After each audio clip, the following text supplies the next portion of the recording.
Alrighty, and we're back. Oh, whoops, I've turned off the music. Okay, so, we're back. I believe in this episode, we'll be continuing on the old missions. Yeah. Looks like most of these are just like talk to you. That's what we're gonna do. See what kind of rundown they're gonna give us on all this different stuff. I don't know if this guy's just gonna tell us about the arcade or what. Every single mission you do gives you semi-decent rewards, even if it's one where it's like, listen to this dialogue about the basic mechanics, and you get like a million sparks of life. So when you go out and do the actual combat ones, you can die as much as you want. But yeah, those are the ones we're doing right now, not the combat. Let's see. Okay.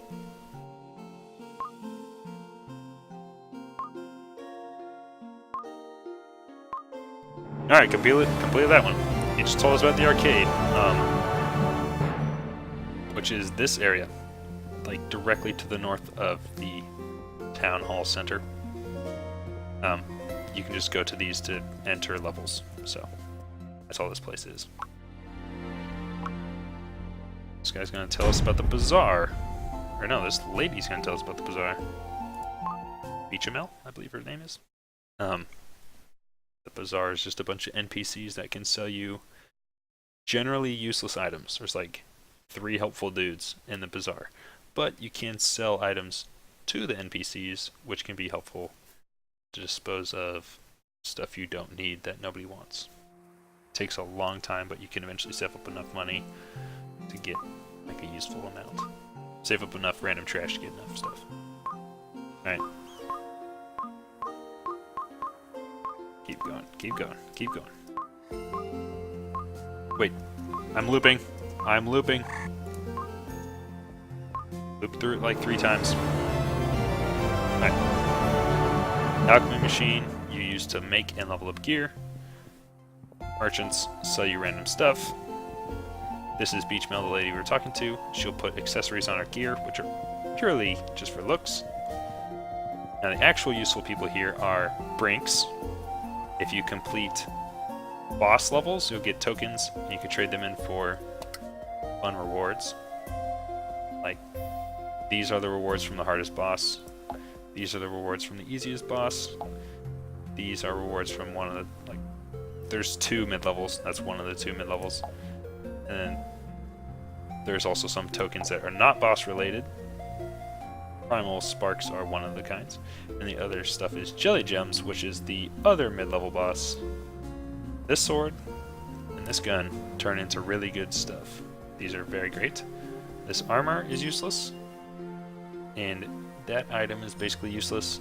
And that is going to be 100% useless to us. It's an item that you use to decorate your guild hall. I'm never going to own a guild. It's very useless to me. These guys add unique variants to your gear. This guy does. He adds unique variants. And this guy unbinds items. If you use an item, it becomes bound to you and you cannot sell it. If you want to sell it, you have to unbind it, which costs a fee. But the most useful one here is this guy.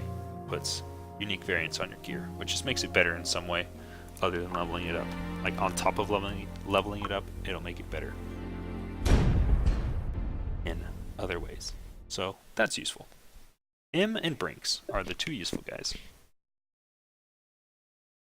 And Beechamel, if you want to look pretty. But looking pretty costs a bunch of money. I don't have any money, so it's not going to happen.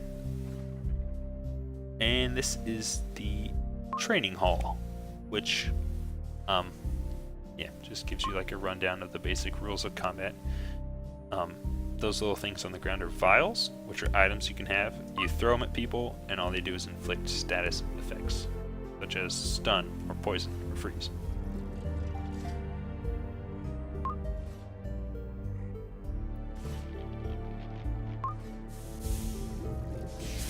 Those are examples of traps throughout the game. This one will cause damage and poison you. This one will cause damage and shock you. This one will cause damage and freeze you. And this one will cause damage and light you on fire. The freeze one is probably the worst, because if you walk on it, you'll get frozen and it'll deal damage. If you're frozen, you can't move. So you have to just stand there, and it keeps hitting you and refreezing you and giving more damage, and you never get unfrozen, basically. Unless when your teammates comes up and freeze you. But if you're playing by yourself and you get frozen on one of those, you basically just have to stand there and die after a long period of time. So that was probably the worst. And shock works a little similarly. Like you get shocked and it stuns you for just a second. And yeah, if you jump on it right at the start of the whole shock cycle, it's like you get shocked and you can't move, then you move forward just like a tiny, like 2 steps, you get shocked again, you can't move for a second, you just take 2 more steps forward, and then your invincibility frames wear off and you get shocked again. But it's not as bad as freeze. Freeze is the absolute worst. Alright. This guy is teaching us about battle sprites. Battle sprites.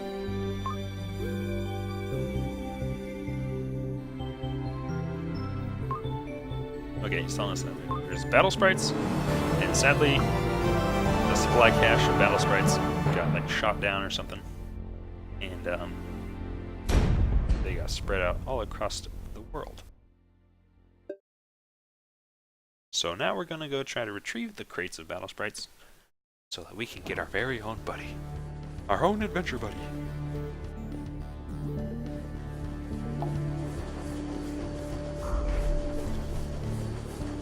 And I'm sure things are exactly as they seem. Except for, they're probably not. Spoilers. In case that wasn't very clear.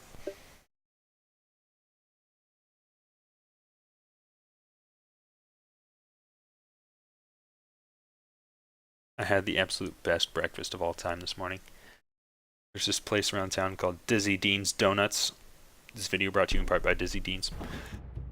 So good! Absolutely love their donuts. And I got a gigantic maple bar. It's literally called the Big Maple Bar. They have regular maple bars and big maple bars. I got a big one because it's like 25 cents extra, so I figured why not. And I got a bear claw. I'd never had bear claws until like last year, but it turns out it's like the greatest donut that ever happened. So pretty much the best morning of my life. I love being an adult with my own car and my own money, so I can buy donuts whenever I want. It's like the greatest thing about being an adult is you can do all the childish stuff you want with no one to tell you not to.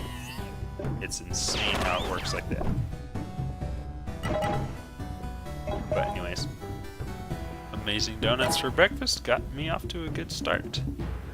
And I took a picture of my donuts, and I had a sweet bag that said, "You deserve a donut," and I thought to myself, you know what, I totally do.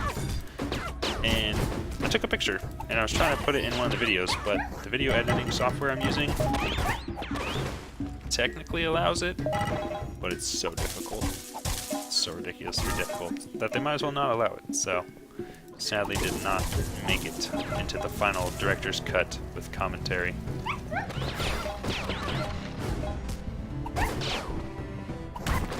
Alright, so the charge attack for, oh gosh, what is this, the Proto Sword?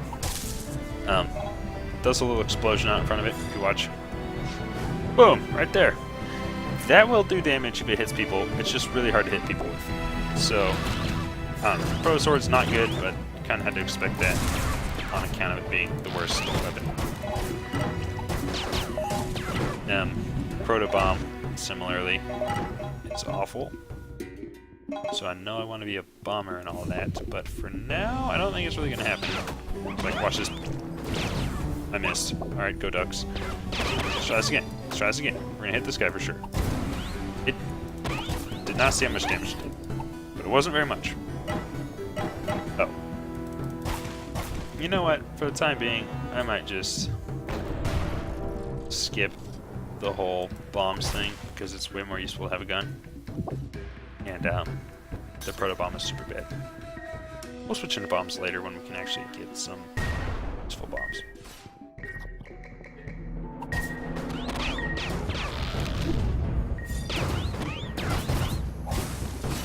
Oh wait, but now there's 2 guys, so the bomb could be useful, right? Oh, down to 1 guy. Bomb hit for 12, I believe. Like a 12.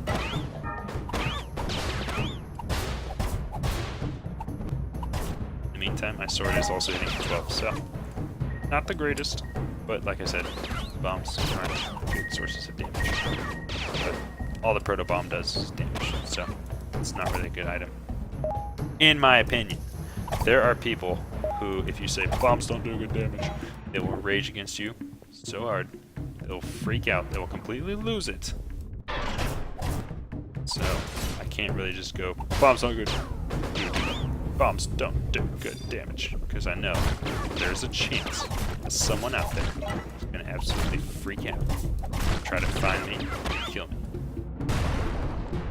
So I guess I'll just qualify it all with, in my opinion, this bomb is not worth using. I hope you're happy, you sensitive.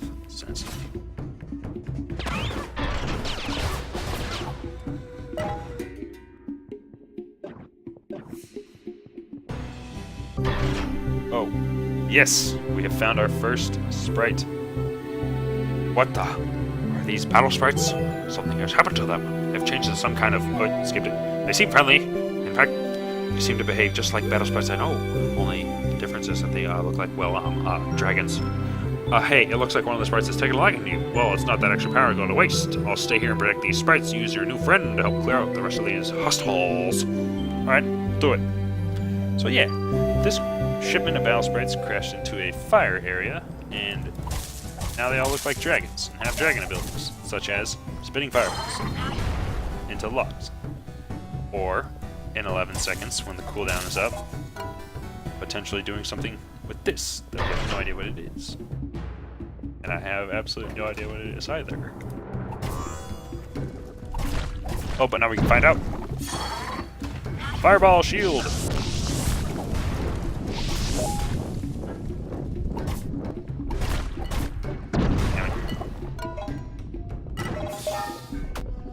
Okay, so when you're fighting enemies, they drop money and heat and sometimes usable items, such as that is a poison barrier.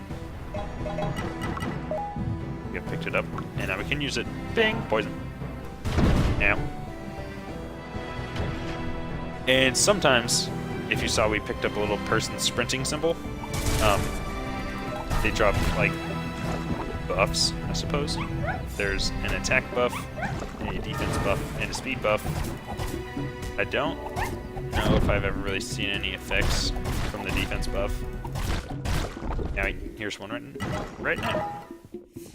Like, I don't remember it ever being helpful, but the speed buff makes you run at like twice the speed, which is great, and the attack buff makes you do significantly more damage, which is also great. So, if I'm ever walking along and all of a sudden I start, like, zoom, zoom, zoom, running ahead at intense speeds, well, that's what's happening. I picked up the speed buff from an enemy.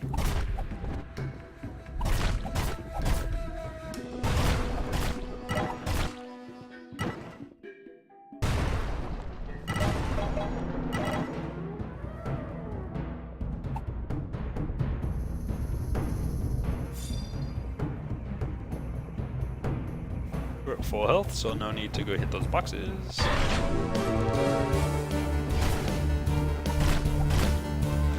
Thought you were gonna be dead. Oh, if you can see, these explodey boxes have like a weird arrow underneath them. That means they're on like a regenerator platform or something. So if we destroy them, they will come back after a little period of time.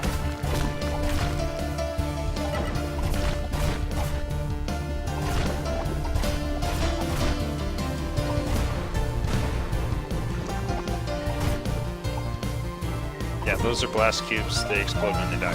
But you probably already saw it happen a few times. I definitely blew myself up once on accident. On purpose. On accident. Intentionally. No.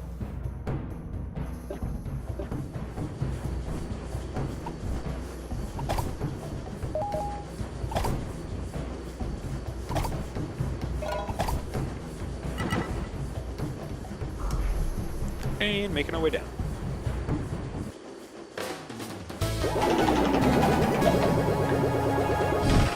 So there are 3 different kinds of battle sprites, and you get to do a mission with each one, and then you get to pick which one you want at the end. And I'm not entirely sure which one I'll pick. I have had a Dracon, which is the one we have now. It's a dragon.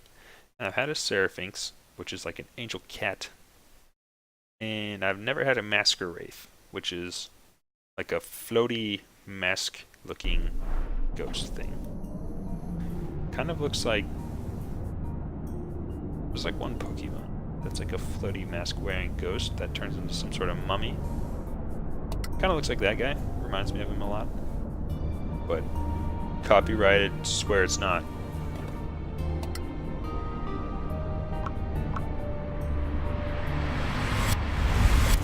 Alrighty, heated up all of our stuff, so now it's marginally better.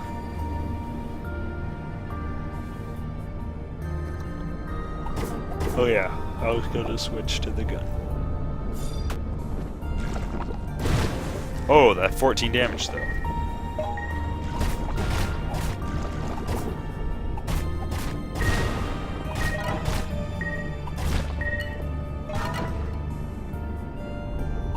Yep.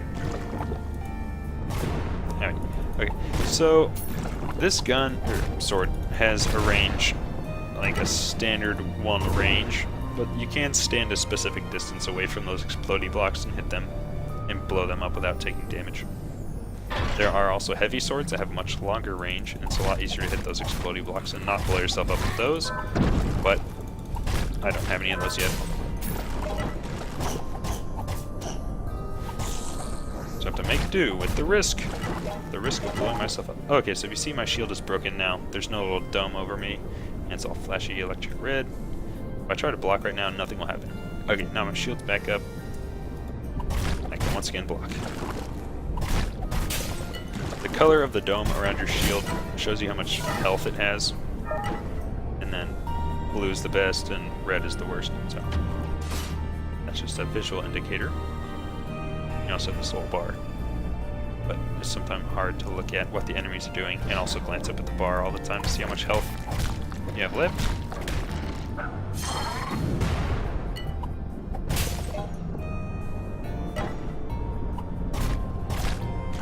Yeah. These are frosty cubes. Yep. After you kill them, they leave a little splotch of frostiness on the ground. Whoa. And if you walk on it, you can get frozen in place. Now, what freeze does is it makes it so you can't move and you can't turn. You can still block and you can still attack, but you can only attack in the direction you're facing. If you get hit by an enemy, even if you block it, you'll become unfrozen. And if you get hit by a teammate, you will become unfrozen. There's no friendly fire in this game, so your friends can just walk up and smack you, and then you'll be free. And they probably should. That's the thing that smart teammates do, but a lot of people seem to forget about unfreezing teammates. They just blatantly don't do it, which can be sad and upsetting. But oh, that's the way it goes. Oh, also another interesting thing about the ice jellies. If you hit them with fire and they catch on fire, they can melt, which makes them weaker, do less damage, and also they don't leave a splash of ice on the ground when they die. Dracon shoots a little fireball. Yes? Okay, that one didn't work. It's kind of random whether or not they'll catch on fire. Like, nothing really is a guarantee for fire, it's just like a chance for fire, so far we haven't seen it happen. I think. Anyway. Oh wait, I have a fire vial right here. Which, here we go. Time to make it happen, people. Wait. Yeah, so now he's all melted. Now when he dies, there's no icy splash. Okay, this is an attack orb. Now our attack is boosted. We hit a whopping 18 instead of like 12 or 13. And this is some sort of frosty machine of doom. And we just have to dodge his attacks for like 15 to 20 seconds. Alright, shooting rockets at us. Oh gosh. And enemies splotching out coldness all up on the ground. Shoot more rockets. Oh, there's defenses! Battle pod! And there's defenses back up. And now I just can wait. I really don't like this type of boss, honestly.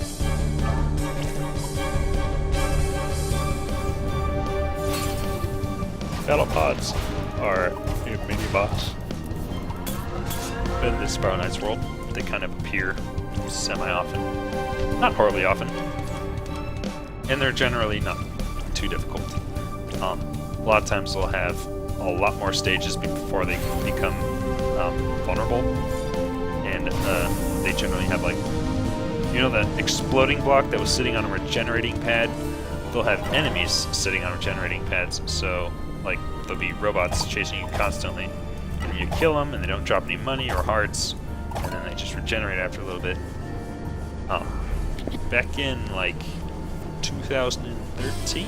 2014? There was a Christmas event, and... excuse me. And the final boss of the Christmas event was a battle pod, but he summoned, like, 15 extra little bonus enemies at a time, and just did massive area of effect spells that were, like, undodgeable, and he, like, summoned healers, and he summoned these enemies that would just basically cling to you and then attack, and were undodgeable. It was, like, one of the most difficult it was probably the most difficult thing in this game. So it's not like battle pods have never been scary, but in that case, they were ridiculous. However, for the most part, they're not too bad. I found a fencing jacket, which gives us sword damage bonus medium, which is pretty great. It is a 0-star item. All 0-star items cannot be upgraded to any other higher star. Oh, also, for completing that last mission, we got a Zapper with the unique variant attack speed increase high. Underneath the weapon, like Protogun, you can just see it doesn't really have anything special. This one has a yellow thing that says attack speed increase high. That's a permanent effect. And I mean, yeah, it just means it attacks much faster. Not like ridiculously faster in the grand scheme of things, but technically faster. So, you know, still faster, still good, still great. We're just gonna equip that and our sword.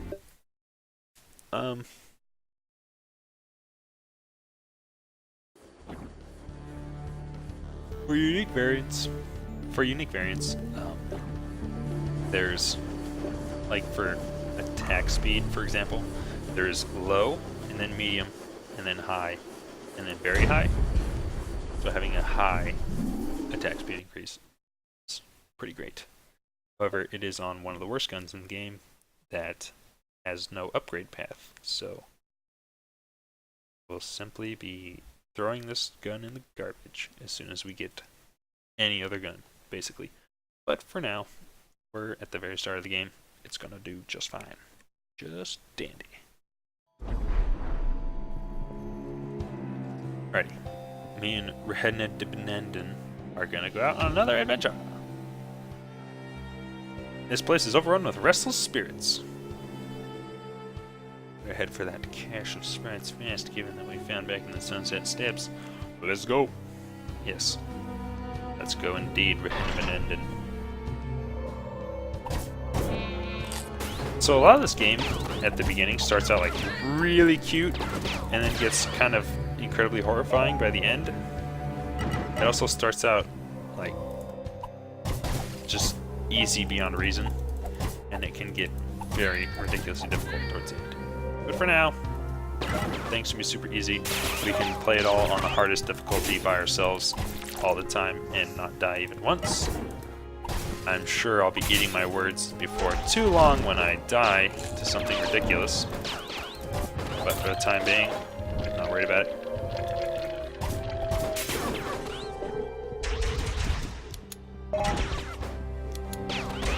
Come on, Ghost Cat. You know you want to die. Just give it up. Give up the ghost. Shut up. No one appreciates you. Oh. Zombies. So these things are very clearly skeletons, but they are technically called zombies. I don't get it.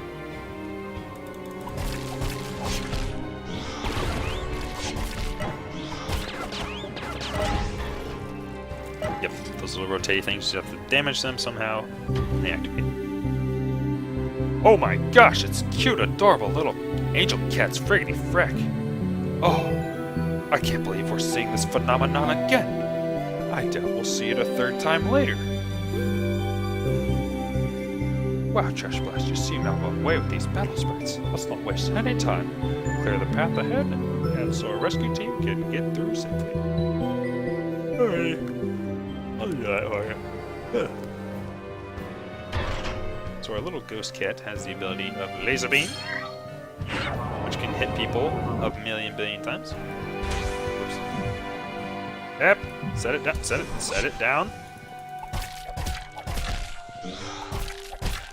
And our ghost cat also has the ability of Giant Heart Explosion, which sends out a little area of effect burst, and anybody hit by the burst will drop a lot more hearts.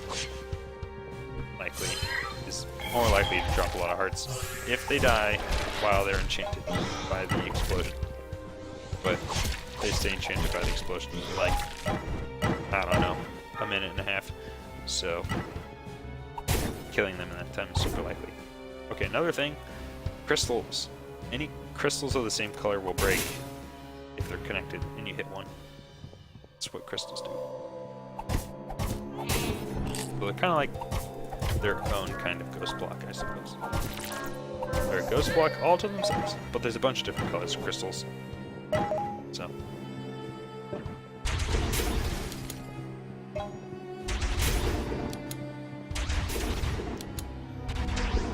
They also usually like to hide switches for stuff and like buttons underneath crystals. So if there's like a crystal standing all by itself, pretty good chance that it might be hiding a button. There's also a locked door nearby. This is a party button. It activates once everybody in the party stands on it, which is only me for the time being. So it just activates when I get on it, which is fine. It usually symbolizes like a significant divide in the level, which is generally like a battle arena, but a lot of times you can just be like, okay, I need to run across like 3.5 miles of traps and fire and spikes.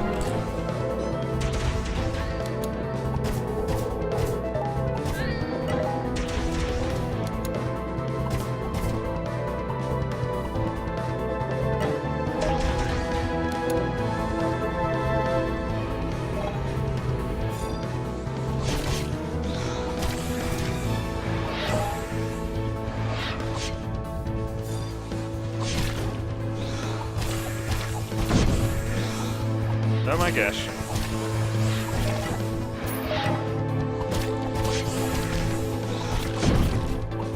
Oh, also a thing about shields is all shields have different kinds of defenses, similar to armors. My shield does normal defense. These enemies deal shadow damage, so my shield only blocks a portion of the damage dealt effectively. Like it blocks the normal damage section of it. We're in tier 1. Tier 1 enemies deal like 50-50. Like if they're dealing shadow damage, it's like half shadow, half normal. So a normal shield will protect you pretty well. But once you get to tier 3, which is the lowest level, it's like either 75% or 80% like shadow, like for these enemies. So a normal shield would really not be that effective. Like it would get broken much quicker because the type of damage it defends against is just a small percent. So it's kind of better to have specialized shields later on. But for now, it doesn't really matter because all the enemies are terrible.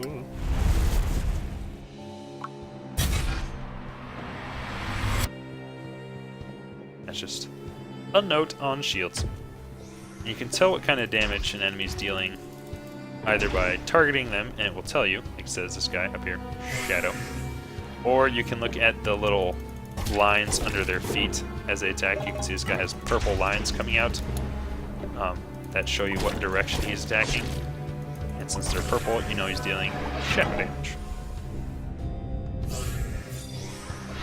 And there's like rare exceptions to that, like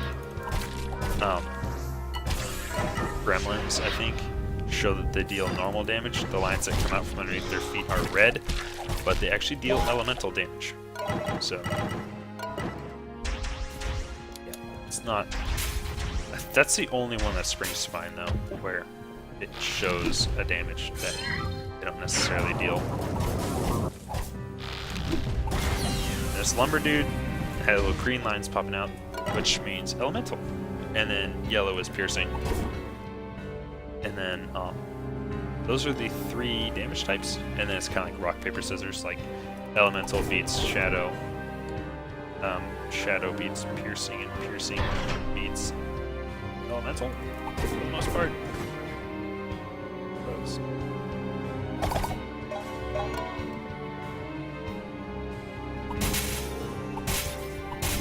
That's not really 100% true. It's somewhat true.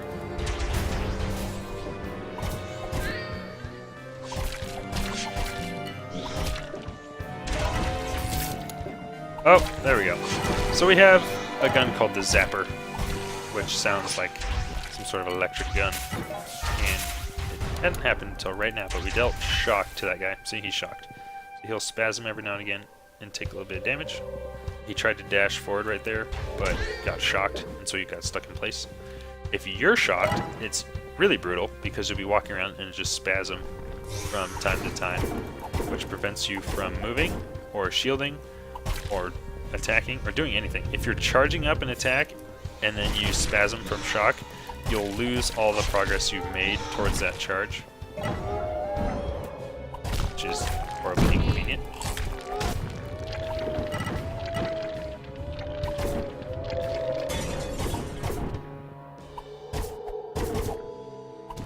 Goodness, enemies are clipping through walls and stuff.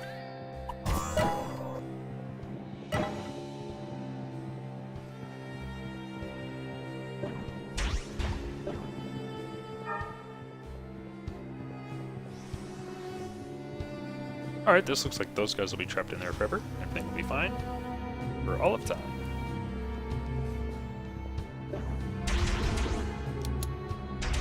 A party button. Gates with angry eyebrows and purple face are like enemy barrier gates, and you have to kill all the enemies in an area before they'll open. So we killed those 2 dudes, so that barrier opened. Now there's 2 more dudes that we have to kill.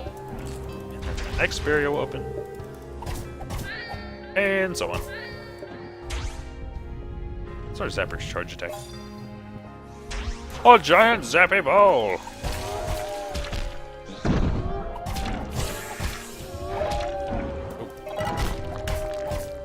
And usually attacks with, like a status effect, like shock, for example, on our gun, the charge attack has a much higher chance to inflict the status effect. It's not guaranteed, but it's a significantly higher chance.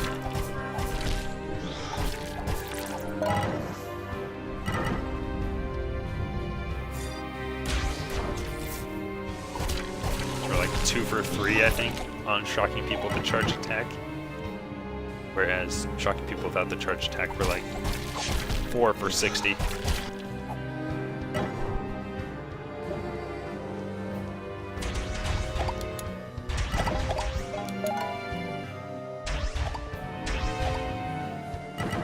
Feels like the end of a level to me. So yeah, that is the Seraphix. I didn't do a terribly good job of showing off its abilities, but I mean, did each one of them like once, which I suppose is fine. Also, each of the sprites unlocks an additional ability, a 3rd ability, at level 50. The demo ones they gave us are level 15, so we don't have that one available yet. And we got a bunch of random garbage, which is great. I believe we can level up all of our actual garbage? No, we cannot. But anyways, when we come back, like we'll be doing the last sprite mission, learning about crafting items, Right. Getting a Sprite and fighting the first quote-unquote boss. You know. And yes. So, thank you again for watching.